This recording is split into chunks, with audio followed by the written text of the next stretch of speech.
नमस्कार, मैं हूं अंशिता।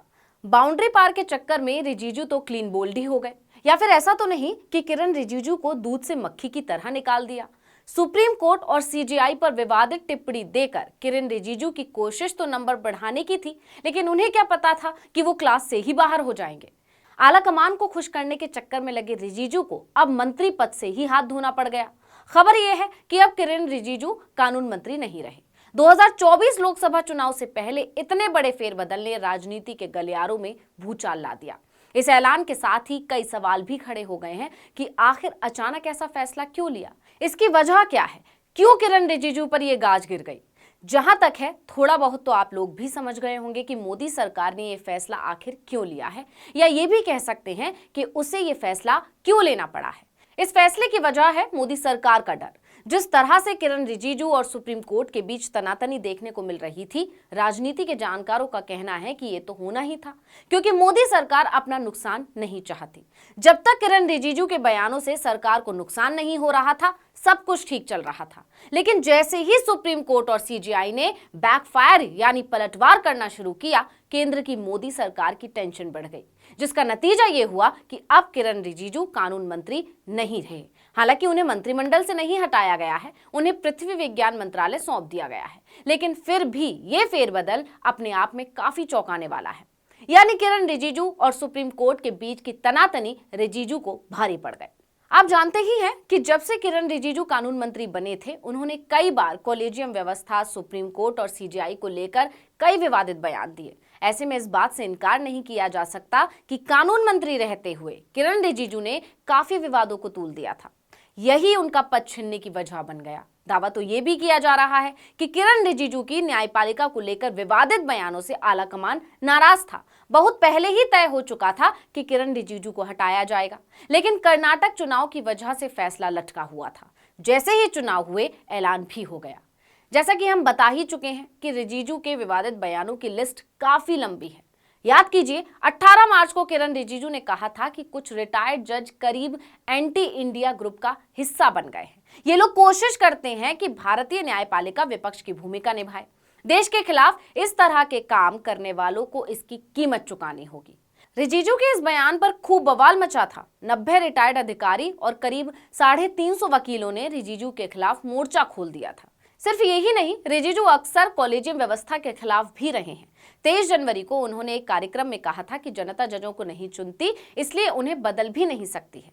लेकिन जनता जजों को, उनके फैसलों को, उनके काम करने के तरीकों और न्याय देने के उनके ढंग को भी देख रही है और उनका आकलन कर रही है और उस पर अपने विचार भी बना रही है।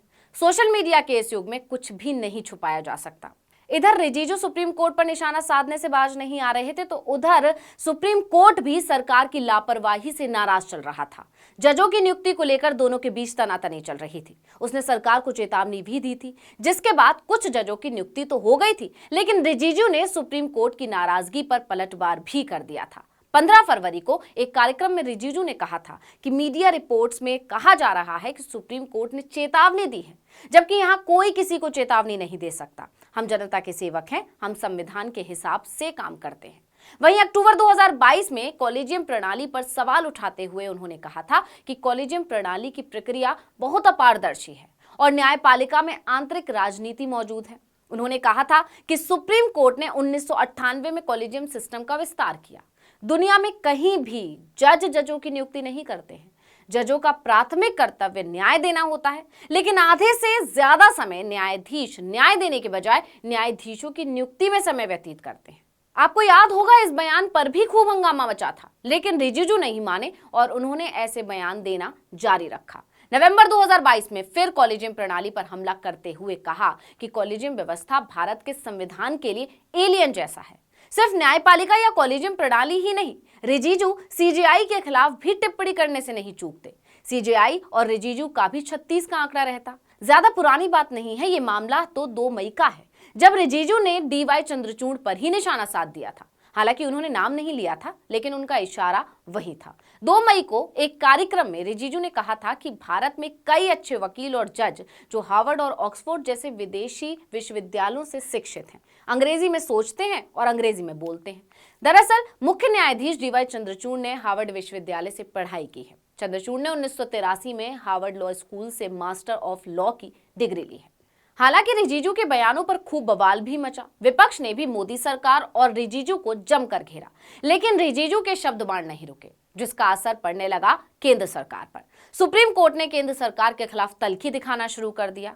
कई बार कोर्ट ने सरकार के खिलाफ टिप्पणी दी, सरकार की फटकार लगाई, उसके खिलाफ फैसले देना शुरू कर दिया, सीलबंद लिफाफा लेने से इनकार कर दिया। याद ही होगा आपको, अडानी मामले में जब सरकार सीलबंद लिफाफा लेकर पहुंच गई थी तो कैसे कोर्ट ने फटकार लगाई थी। इतना ही नहीं, ताजा मामला तो दिल्ली सरकार और एलजी वाला ही है, जिसमें कोर्ट ने दिल्ली सरकार के हक में फैसला सुना दिया, जिससे मोदी सरकार खौफ में आ गई। सरकार समझ गई कि अगर इस सब पर जल्दी ब्रेक नहीं लगा तो आगे बहुत कुछ उसके हाथ से जा सकता है।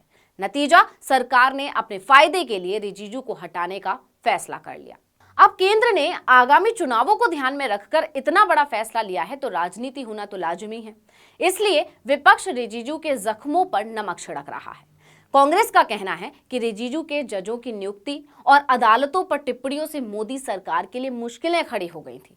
सरकार ने अपनी छवि बचाने के लिए अपने कानून मंत्री की बलि देकर अच्छा किया।